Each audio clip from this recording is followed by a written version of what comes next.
Dr. Arthur Gray, and I am the founder and medical director of Hair Transplant Restoration Center here in Macon, Georgia.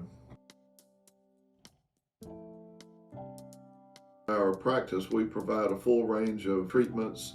I do hair transplants by any method, whether it's a strip harvest or FUE, harvest beard hair, but we also offer diagnosis of other more unusual causes for alopecia, sometimes requiring a biopsy or lab work to try to diagnose and then know the appropriate treatment for causes that are beyond just genetic alopecia.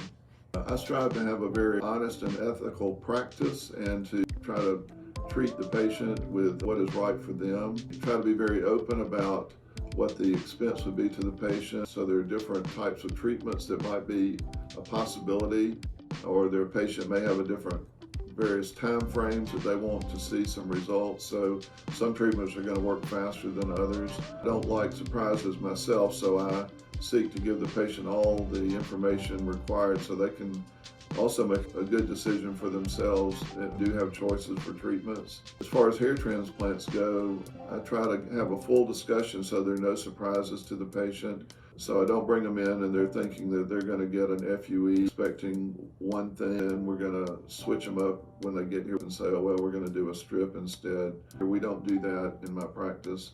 The patient will get what we've discussed so that we can have the best outcome possible.